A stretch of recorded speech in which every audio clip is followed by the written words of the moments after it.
Аз се казвам Майя Калчева и не съм презентатор. Днес само ще го анонсирам. Аз съм от фирма Нетера и ние подкрепяме Софийския фестивал на науката няколко години, мисля, че 4 години вече. Но принципно подкрепяме науката, защото смятаме, че науката, технологиите правят света по-добър и подобряват нашия живот.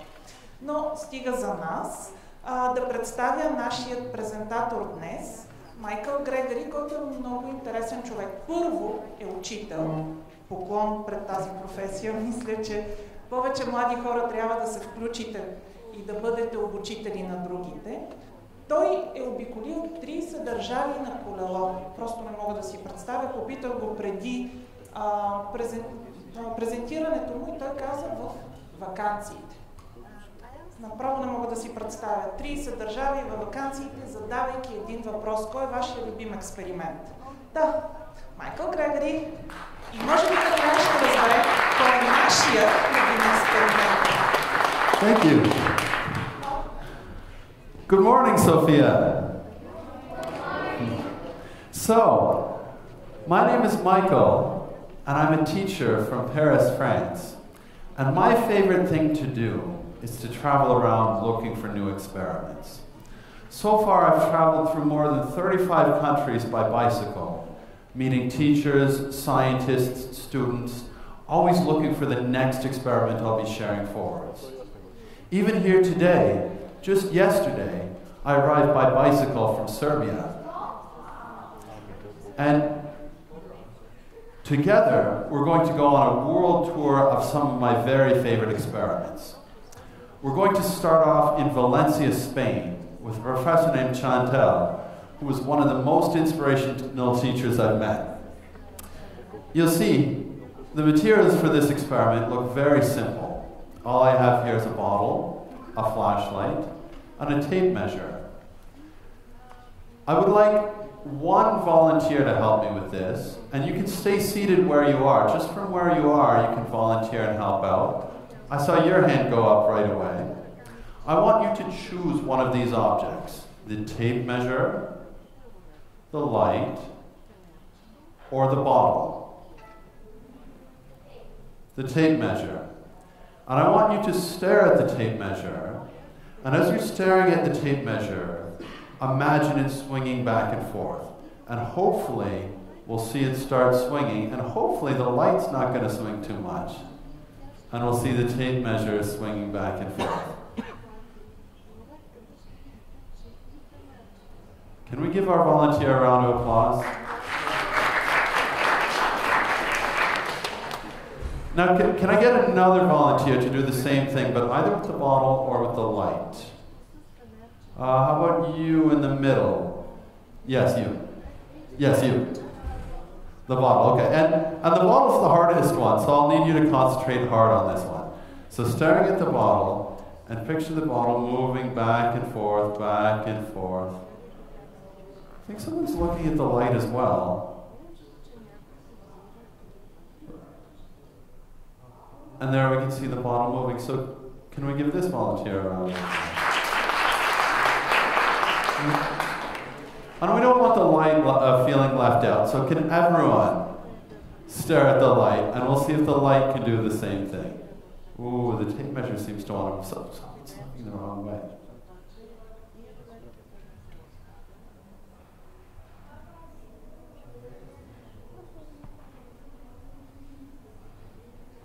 Now, of course, the question here is this magic or science?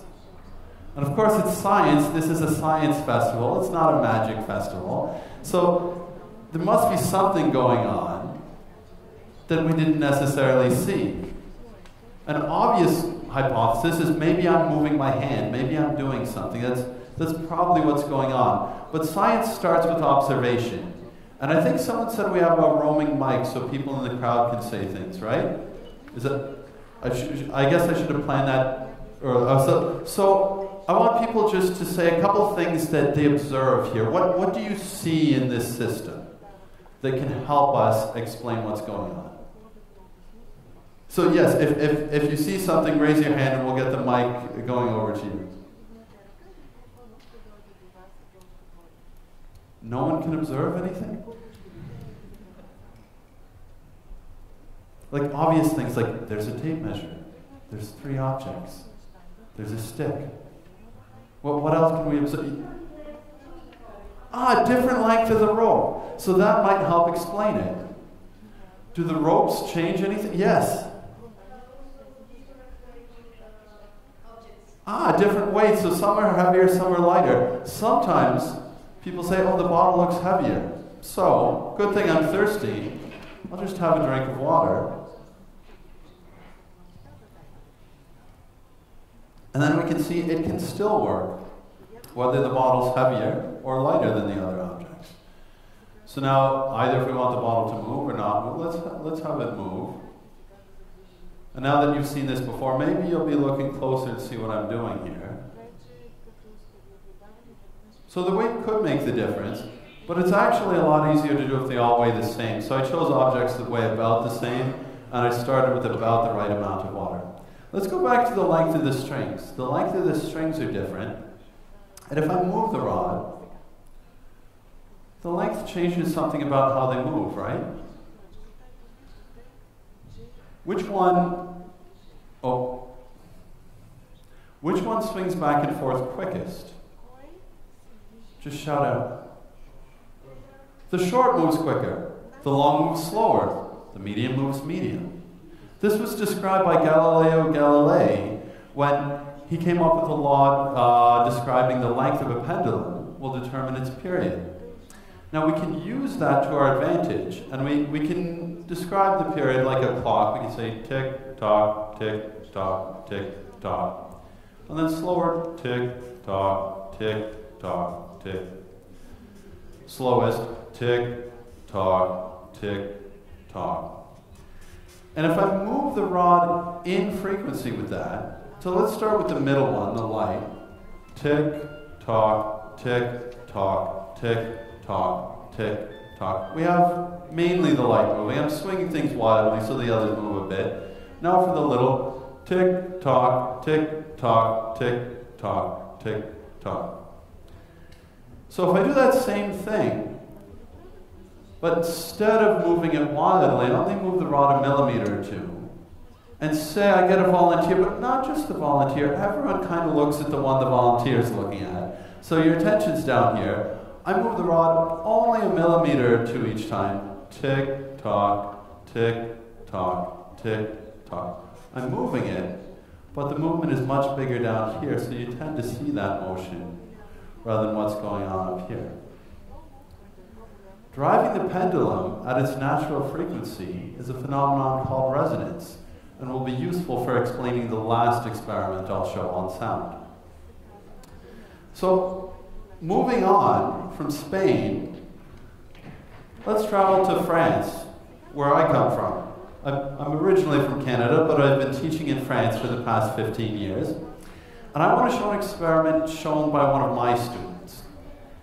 And this is one of my favorite ones to share because it shows all of the young people out here, everyone who's a student. You should always be trying to teach your teachers new things, because sometimes they'll learn something new, and that can have an impact on all the students they teach after that. So never stop trying to impress your teachers.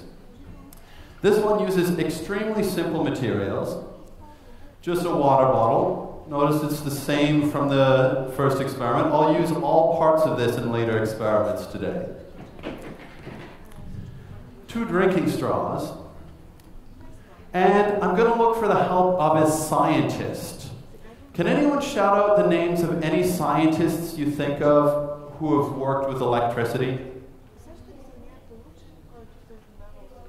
Nikola Tesla, that's a great one. And I mentioned earlier, I biked here from Serbia.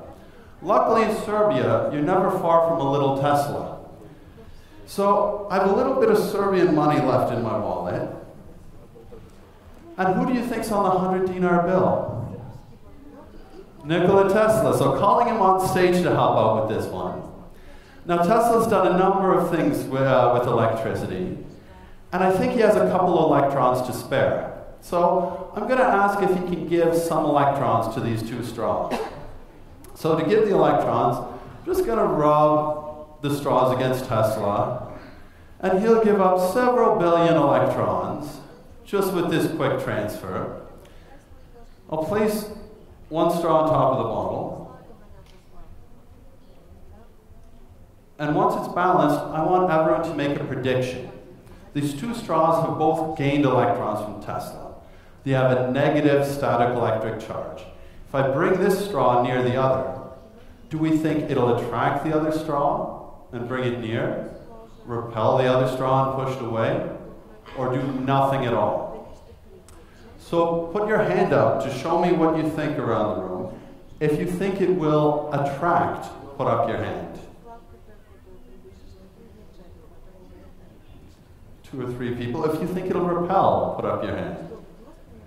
Reassuring, a lot of people think the straws will repel. If you think it'll do nothing, put up your hand. And that's actually a good guess. If this experiment fails, nothing will happen. And so, if you don't have confidence in me, just put your hand up there. Or if I put the straw backwards and I didn't charge this end, almost nothing happens. But the end I charged, we clearly see repulsion. So thank you, Tesla, for those electrons. Now the next question should be fairly obvious as well. Tesla gave up electrons, so he'll have a positive electric charge. Positive and negative, do we think they'll attract, repel, or do nothing? Who thinks they'll attract? Put up your hand. Most of you. Does anyone think they'll repel? Just want to be different? Does anyone think Tesla will do nothing? He doesn't strike me as that kind of guy. So let's see. And Tesla clearly attracts that straw. Now, we'll come to a slightly harder question. My hands. They didn't gain or lose any electrons. I didn't ask Tesla to give electrons to my hand. Didn't happen accidentally. If I move my hand near the straw, do we expect attraction, repulsion, or nothing? Who thinks my hand will attract the straw? Put up your hand. Got one brave person. Who thinks it'll two? Who thinks it'll repel? 2 or 3. Who thinks it'll do nothing? The vast majority. Yet, we see I have very attractive hands. So maybe it's just my hands. Can I get a volunteer to come on stage? See, and you're close, so yeah, come on up stage. So we'll see if your hands attract the straw as well. Oh, so you also have attractive hands. Thank you. And yeah, you can sit back down. So maybe it's just hands. So let's check with this hand. Maybe you didn't notice it was a hand I was using before. So this hand also attracts the straw. So maybe we could generalize and say it's attracted to all hands. But this isn't a real hand. Maybe it's attracted to a bird.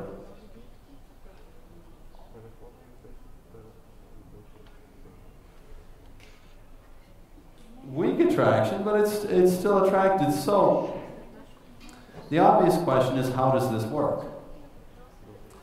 So to recap what we know so far, we know that negative repels negative. We saw that first of all. Negative and negative will repel. Negative and positive attract. My hand and your hands and all of your hands and any object are made of atoms. Atoms have electrons. Electrons can move. If it's a conductor, they can move far to the other side of the conductor. If it's an insulator, they can just move a little bit within the same atom, but they can move over. So, if I bring my hand, which is neutral, near to the straw, the electrons in my hand will be repelled by the negative charge, leaving behind a positive charge. And so we have an induced attraction. And induction is always an attractive force. And we can see this in everyday life. If you have static cling either on your clothes or cling film to hold food together, it's an attractive force. In smokestacks, to clean the soot out of the air, they have large plates that are charged. That'll induce an attractive charge on any of the soot particles to help clean air. So, thanks to electrostatic induction and to Mr. Tesla, we can have clean air to breathe. Moving on to the next experiment, we'll be going up. We'll use this bird, which I tried out, which I got all the way in Kazakhstan. And the reason I have this bird with me today, because I told you I'm traveling by bicycle, so I need to travel light and be very careful what I bring with me. But I have this bird because when I was at a science festival in Nur-Sultan, Kazakhstan, I got this bird, and there was a teacher from Bulgaria, a teacher named Rumi, who, she's not here today, hopefully she shows up later, but she kept asking, have I been feeding the bird enough? Is the bird happy? Is it living well? And so even though I didn't feel like taking a bird with me while biking across several countries, I wanted her to see that I'm taking good care of the bird. So now I'm showing it to you today.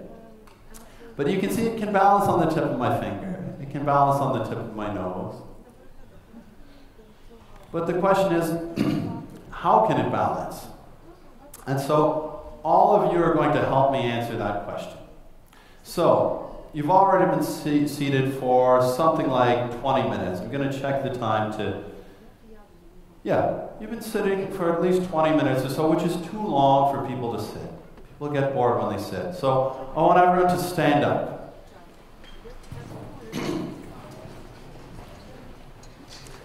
And we're going to do a couple of simple things to learn about balance, to explain how this bird can balance just on a point. So, the first thing I want you to do, I want everyone to make a pose that looks like a bird. So try and look like a bird. And if you're too close to someone, just take a step aside. So we have a whole bunch of beautiful birds in the room. Next, I'm going to say a couple of different words. For each word, make a pose that you think looks like that word. Tall.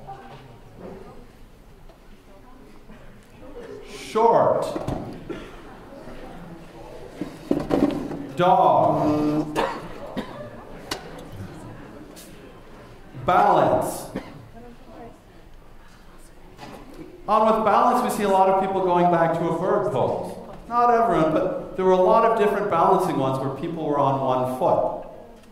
Now, if you're tired of balancing, because not everyone really wanted to stand up. Some people really did. Not everyone did.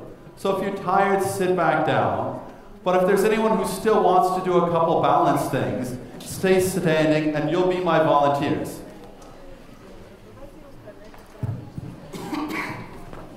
Excellent, so we still have a couple people standing. So, the people who are still standing, if you're not too shy, can you come all the way on stage? So we have several volunteers on stage.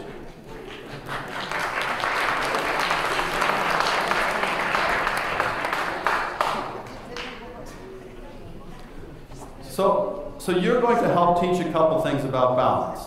So, I want everyone standing on one foot. And do you guys feel like you have a lot of energy and you're brave enough to show 2 or 3 things? Yes? Okay. So, to balance on one foot, we use 3 different senses together. One of the senses is proprioception. Proprioception is a long word that just means we get feedback from our muscles to know where things are. But that's not good enough on its own. We also use our eyes for a visual clue, and our ears. Not for hearing, but there's some water in there that balances and it tells us which way is down. So we're going to take away one sense at a time, and you're going to try and still balance. So, I want everyone on one foot, choose whichever foot is least tired. And on the count of 3, I want everyone to close your eyes, and with your eyes closed, we'll see how long you can stay balanced. 3, 2, 1, eyes closed. And we should see it gets significantly harder when they don't have the visual clue to balance.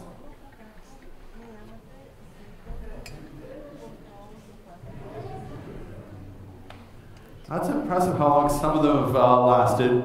Try this yourselves at home as well, if you want to see, but vision is an important key for balance. Okay, the next challenge is how do we get the liquid, oh, you can open your eyes now. The next challenge is to get the liquid in our ears moving around, so we take away that clue for balance. So to do that, it's very simple. All you need to do is turn around in a circle 10 times.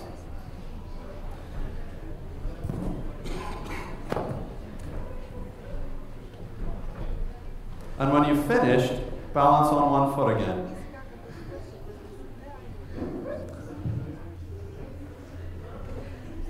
So it's a lot harder with the water sloshing around in your ear. And we can imagine it would be hardest of all if you did both at the same time. So, that didn't yet answer how the bird balances on one point. So if we get back to that idea, and you can change feet because it's tiring always on one foot. So on one foot, I want you to move the other foot out to the side as far as you can. Everyone looking at them, notice to move their foot out to the side, they move the rest of their body the other way. That's because the center of mass, that is the average distribution for all their mass, needs to be above the one contact point. And the contact point is small, so we can see like with this wonderful volunteer here, the center of mass has an equal amount this side and this side, and so it's balanced above that one contact point.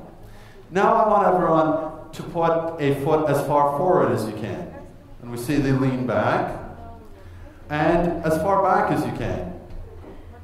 Now as far behind you. But behind, foot behind you now, and we see they lean forwards. So, as long as the mass is distributed evenly, front to back, side to side, they can balance over as small a point as possible. And that's how this bird works. So of course, one side to another, it's symmetrical, we have even mass. Yes? The wings. The wings, so the wings balance side to side.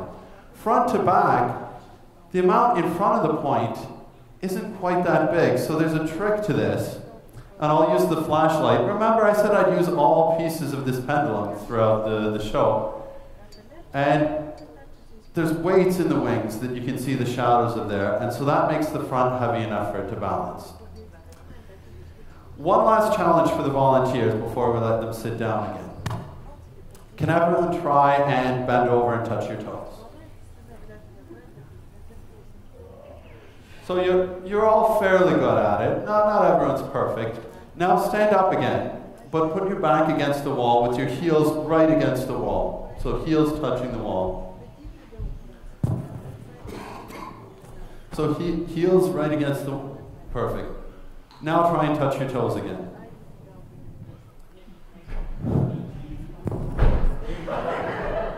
Excellent demonstration. So we see it's not possible to do without falling forwards because your center of mass is going beyond the contact point.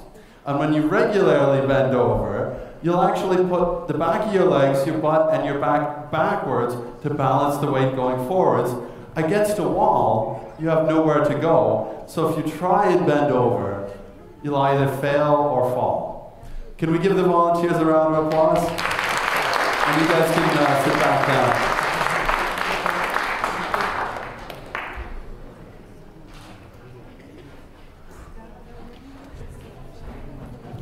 Okay, for the next one, I want two different volunteers who, well, if no one different volunteers, we can get some of the same up, and who like to draw pictures, because I want two pictures drawn. Okay, you're really eager, so even though you were just up here, come back up. And you're also very enthusiastic. So, two young artists to draw pictures. So, do you like yellow? Yes, okay. Draw just with yellow. Do you like all the colors not yellow? Draw a picture with all the colors that aren't yellow. So each of you drawing a picture, don't show it to the audience yet. And while you take a minute to draw a picture, I'll show a couple things about colors of light. So for this one, we'll need to turn the lights off so we can see the lights a little bit better. And if it gets too dark with that, you guys can use my phone to see what you're drawing. Here's a light in case you need it for the drawing. And can we turn these ones off too?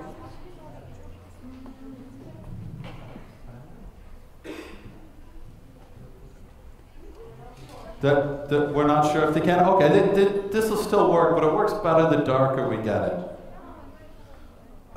When I was here before we started, it seemed we could. Okay, that's okay, but we'll show their art at the back of the room afterwards, because it's nice and dark back there. Okay, so, yeah, that'll be okay. Okay, can I get one more volunteer? And one of the ones who had a good bird pose, I can't see you now that I got the dark, but you can do a bird again? Okay, so can you come up here and be a bird?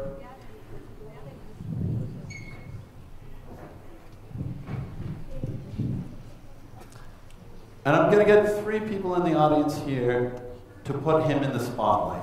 And so can you come right up to the edge of the stage?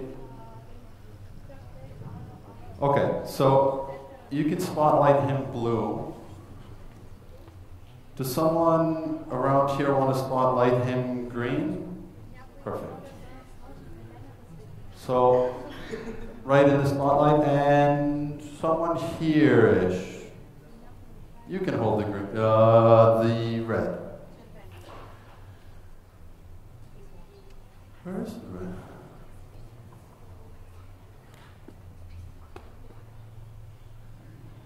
And we'll make the spotlight a little bit small. So we'll just hold this forward. Oh, too small.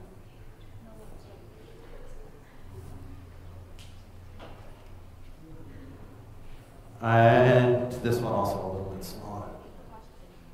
Okay, that should be good there.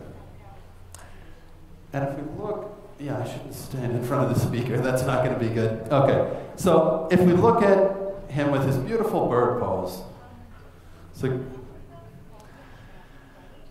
and can you guys center the lights a little bit more directly on him so we can see these shadows behind him? Okay, yeah, that's working. So, how many colors of lights do we have? 3. 1, 2, 3. How many colors of shadow can we get? 3. We should be able to get slightly more than that. For example, here we have a green shadow. Here we have a red shadow. How about this purple one? Or that's not a shadow, that's just a spot. But this purple is different than this blue, right? We're getting more colors than we started with. So it looks like we can combine colors of light to make even more colors. That's interesting. And if we look closely at his shadows, and it's kind of hard to tell because they're in different areas, but what color is this shadow? Yellow. I hear people shouting yellow. Do we have a yellow light?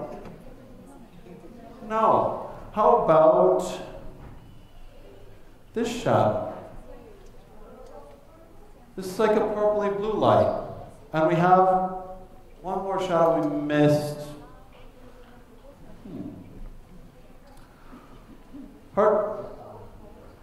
Yellow, blue, red. So we have yellow as well, and we have purple, which we didn't have before. So maybe we're curious about where they came from. And maybe you're getting tired of being a bird. Are you?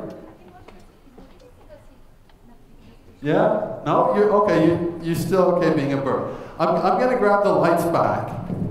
And I think our artists are done. You're done? Almost done your pictures? Okay. So very shortly we'll have a look at the pictures. Just before we do, to look at his bird shadows up close. So if we use the green and the red light, notice when the green and the red combine,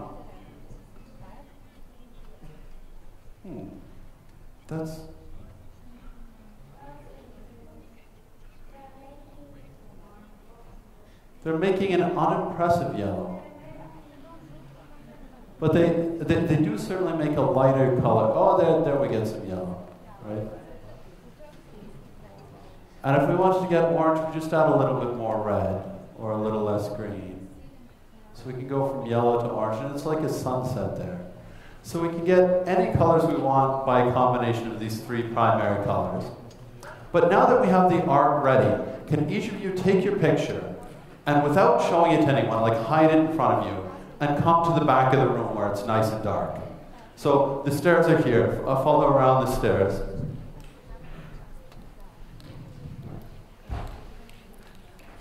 And the red carpet, like VIPs, escorting you all the way to the back of the room.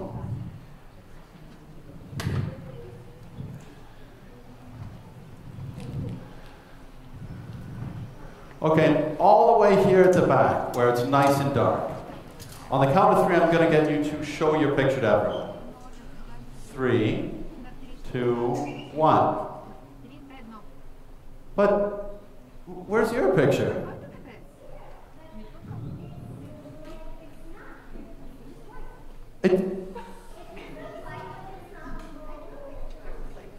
Did you guys see her drawing a picture? I don't know. Let's shed some light on this. Well, can you guys see it? Okay, let's try. Oh, there it is. Okay.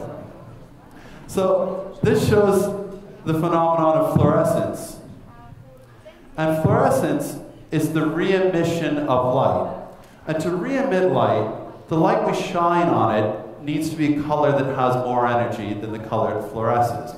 So we see, first of all, red has the least energy. It can't make anything fluoresce. Blue has the most energy. It can make everything fluoresce.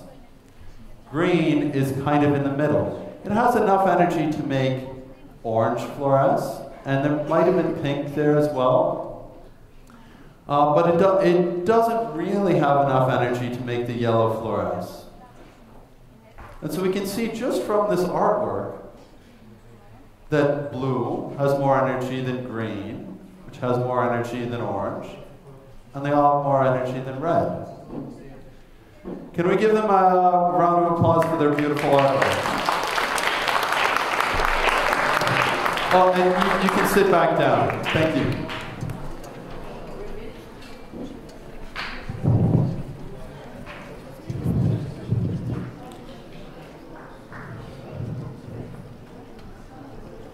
Oh, and I forgot to mention where those experiments came from. So I got the idea for those ones from the Exploratorium in San Francisco.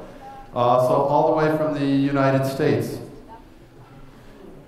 Okay, next we'll move on all the way to, let's go to Italy. Yeah, it'd be nice to see Italy. So, the next one is looking at air. I'm going to start off with 2 balloons. These balloons both came from the same pack of balloons, so they should be the same. And I'm going to inflate them both.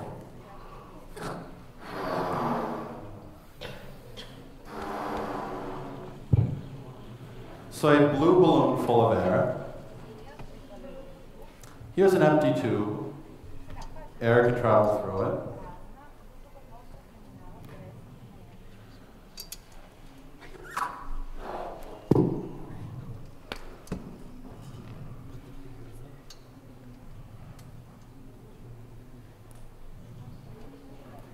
Okay, so now I have 2 balloons connected by a tube. And I'm holding them so they stay where they are for now. And I have a couple of questions for you.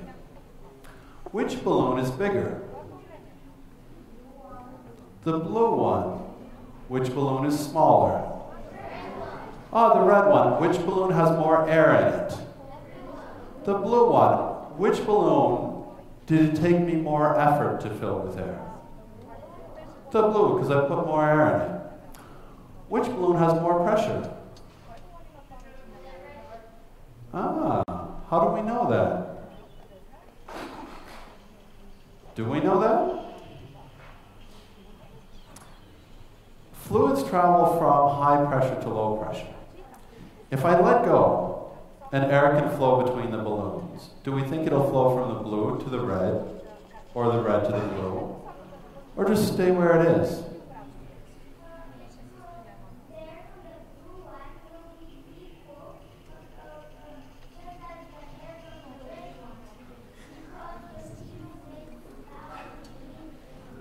Oh, so they should balance, so some should go from the blue into the red until it stays still. Okay, so should we see if that happens? It went from the red to the blue. Why? Remember what I said. Fluids go from high pressure to low pressure. And some of you correctly identified that the red balloon had higher pressure. You could tell this from day-to-day activity. If you've ever blown up a balloon before, the first breath is harder than the second breath. It's harder because you need more pressure to fill the balloon. You need more pressure because as the balloon stretches, it gets thinner. Thinner rubber can pull back less strongly. So the thinner it is, the less strong it pulls, the lower the pressure. So the smaller balloon will have higher pressure than the bigger balloon. So one more time.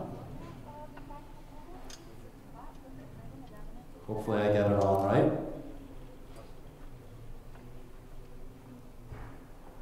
One more time.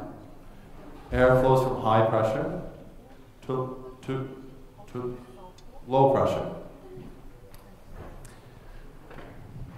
So far we've been doing science experiments. How about a small sociology? I should have practiced saying that word before getting on stage. Social experiment. Can I get 2 volunteers who think that they're brave? Don't worry, nothing bad will happen to you, but yes, 1 back there and 2 from the back. Come on stage.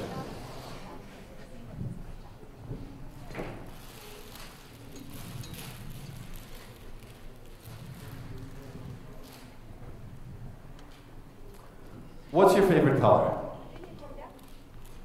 What's your favorite color between blue, red, pink, light blue, yellow, and green? Blue. What's your favorite color? Here you go. Is this one blue enough for you? Okay. So, this sociology experiment has to do with risk-taking behavior. So with a small prize that really doesn't count, and you probably don't even want, you just want to win the prize will be this orange. You'll win if you inflate the balloon more than the other person without it popping.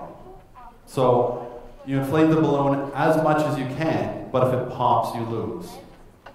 So it's to see how much you'll risk getting close to popping. That's the sociology part. Does that make sense? Okay. So when you're ready, start. And whoever has the fullest balloon without popping wins this orange.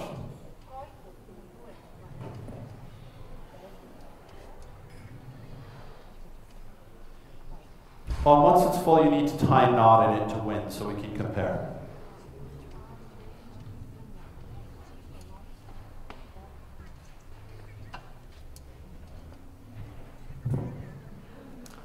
That's impressive.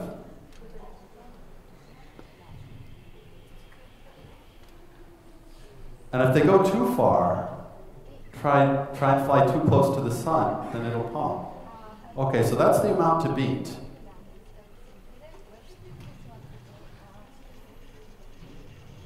I think that this one is still bigger, right?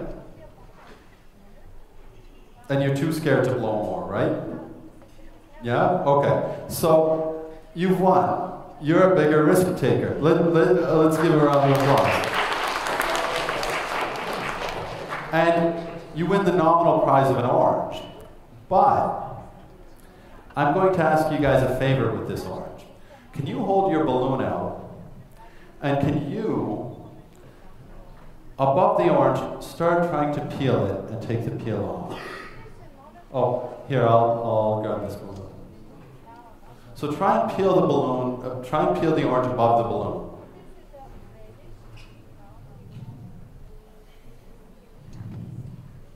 And with like peel side facing the balloon.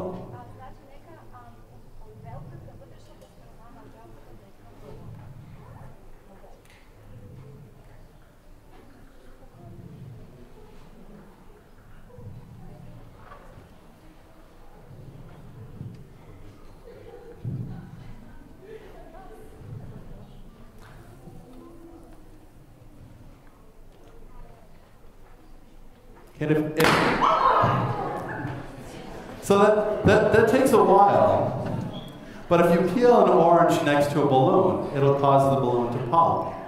And this is because of some interesting chemistry. So when you take a little bit of orange peel, and I can start smelling the orange. If I squeeze the orange peel next to you, so I'll come between you guys, and just squeeze the orange peel as I go by. And you should start smelling the orange. And that's because the peel contains a compound called lemon, which is common in lemons, oranges, and all citrus fruits. If you're near the middle, you'll probably smell it. If you're further away, you might not smell it yet. But lemon is a good solvent for rubber. We don't have much lemon in the peel, but if we have a little bit of lemon that comes out of the peel, hits the rubber, it's enough to dissolve a small hole in it. And a small hole, just like when we poke a balloon with a pin, is enough so that, because the balloon's intention, a small hole will cause a rip to pop the whole balloon. So, actually, because you've been such great volunteers, you both get to keep an orange, but you'll get to keep the one that's not partly peeled. So let's give them a round of applause again. And you can sit back down.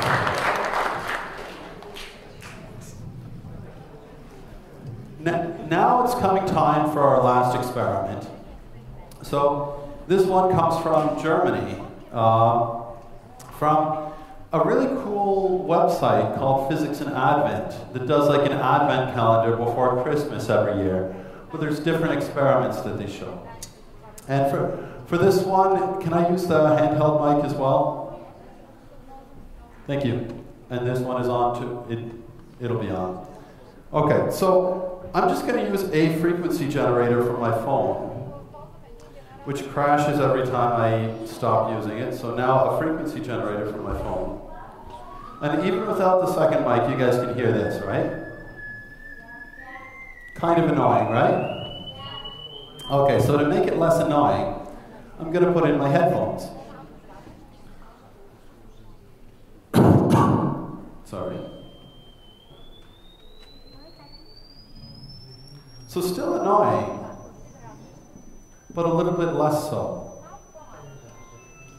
Until I bring the microphone near, then it gets more annoying again. And I'm just going to put one headphone under this roll of toilet paper, on the other one above, and I'm going to lower and raise it.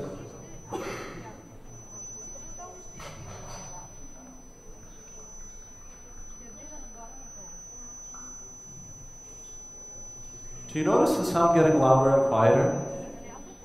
That's a phenomenon known as interference, and that happens every time we move one wavelength away. So if the headphones start together at the bottom, we'll have constructive interference. That is, the sound from both of them adds together, and we hear it loud. If we move half a wavelength away, they'll be exactly out of phase, and we'll hear it quieter. If we move another half wavelength, it'll get loud again. Another half wavelength, quiet. Now I'm going to add a second roll of toilet paper just so we can get 2 or 3 loud and quiet. And I'm going to ask you guys to help me measure the speed of sound with this simple setup. So as I raise it up, I want you to move your hands up and down. So everyone have one hand out to the side, And when it gets louder, raise your hand up high. When it gets quieter, lower your hand down below. And we're going to try and measure the distance between two quiet spots.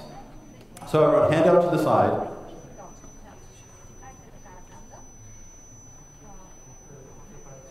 Pretty loud, so I see hands going up high. That's a bit quieter.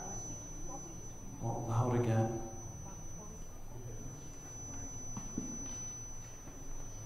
That seems pretty quiet there. Can I call that one of the quiet points? And then I'll raise it up. Quite loud.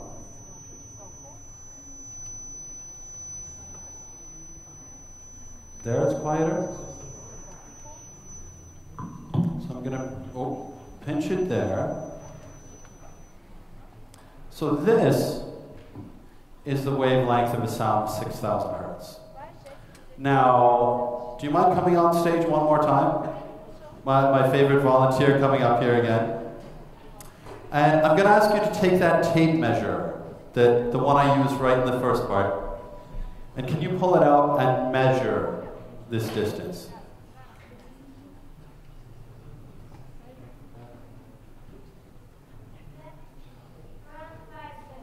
Around 5 centimeters, thank you. And the sound was 6,000 hertz. The speed of sound is wavelength times frequency.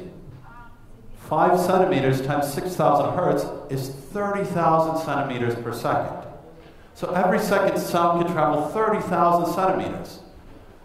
Probably easier to use meters, 300 meters per second.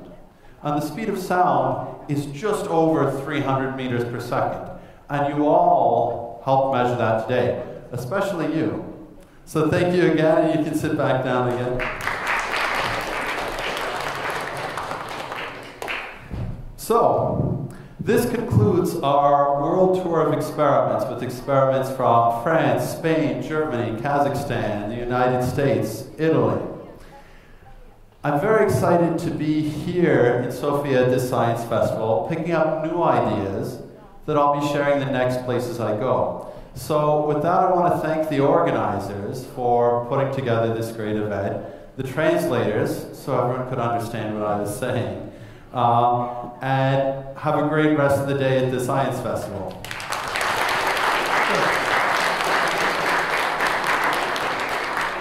Имаме 10 минути за въпроси. Ако имате въпрос към нашия презентатор, дигнете си ръката, за да ви дадем микрофон да зададете вашия въпрос. Въпросите могат да бъдат на английски или на български, както ви е удобно. And don't be shy with questions. As I mentioned, I'm a teacher, so I'm used to even being interrupted. Just don't ask me if you can go to the toilet. I'm not in charge of that here. Hello? Yes, hello. My question to you is, what discovery or idea keeps you up night?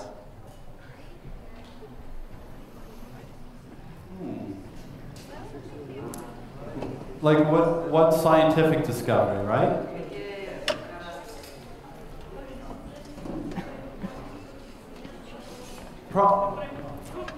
Probably the ones that excite me most, like with keeping me awake, or I keep thinking about, are ones that have to do with food and food science, because that's such an important part of who we are and our survival, both culturally, where we come from, why people eat different foods, but also looking forward to how we can continue producing the quantity of food that humanity needs to survive. But for me, that's more of a passion than something I've trained for. I've trained in physics, chemistry, and math, but I don't have much of a background in agricultural science. So that's kind of the newest thing I'm getting into.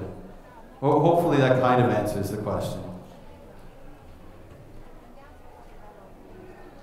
Други въпроси?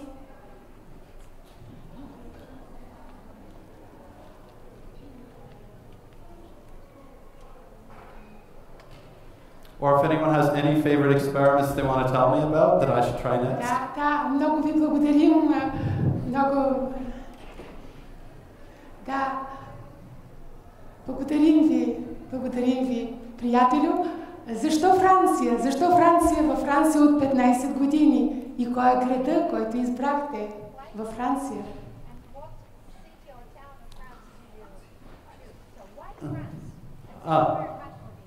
Thank you. So France for a number of reasons. I grew up in Canada, and we have two official languages, English and French. And at least on a majority population or governance level, England and France had the two biggest influences on the country. But having grown up in English Canada, I was always curious, what's the other influence? What's the other part of my country? So I was always drawn to France that way. I lived in French Canada. I studied in Montreal, which is in Quebec, in the French part of Canada. But that was never enough to fully understand where Canada came from. So I wanted to see France. And I planned to live there only 1 or 2 years. But I ended up liking it a lot and having a lot of opportunity at my school as well. Creating new things. I helped write an integrated science questioning program for the middle school, and then founded a gifted program there. And there was always one thing, then another that made me want to stay. So largely professionally, the opportunities I had there, but also like on a personal level, France is a nice place to be, and Europe is a nice continent to be. There's a lot of similarities across Europe, things that are similar in Bulgaria and France that are different than Canada, that I like about this continent as well. So like both professionally and personal life, just liked France a lot after I had initially tried living there for a year. Okay, so once I watched a YouTube video where there was fun experiments, and I saw an experiment where they kind of colored fire, like they made chemicals burn so that they could make it green fire, white fire, which is my favorite, and blue fire. It was really fun to watch, so this is my favorite experiment, and I asked myself, why don't they teach this in school? So that's both a great favorite experiment, thank you for sharing, and an excellent question, why don't they teach that at school? And there's a lot of different answers to that. The shortest and most fun answer is they do teach that at some schools. And just before coming here, I was watching the show next door, the experiments shown by students. I think there were 2 of them and 2 teachers from, they have a stand there, yeah, Izzy's Science School?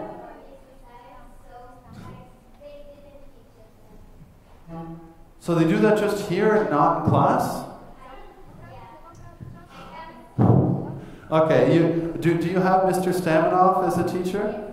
I'll talk to him and make sure that he does that for your class at some point. And I'll be in your school I think on Tuesday and Friday. I don't remember my exact schedule for the week, but I'll be in the school, so if for whatever reason he's not going to do that with his students, I'll do that with you later this week. So you will see it, but then the longer answer, and I can speak for hours on this, but like the 1-minute version of that is a lot of teachers grew up learning science from books and not doing many experiments. And now that they're teaching, even if they're interested in doing experiments, and even if they find, and you might have noticed almost everything I did is low cost and accessible. Most people can repeat it at home. Even if you don't have much money in a school, you should be able to afford like a water bottle, a stick, some markers, things like that. But a lot of teachers have the belief, which I believe is a misconception, that their job consists of writing things down, having students writing things down. And if they take the time to do experiments, that's taking time away from what they're supposed to be doing. So there's this impression that a lot of teachers have, but also some parents, some administrators. And so it's something that I think needs to shift in how people view schools or how people learn and how people should learn. But I would say that's probably the biggest reason more people aren't seeing that in schools, because probably they'll see that written in a textbook, and there will probably be people who think that reading about it in a textbook is more important than doing an experiment, and you can't switch the two out. But there's probably a long enough rant on that, otherwise I could continue for hours about why people should do more experiments. Въпрос, благодаря ви, че бяхте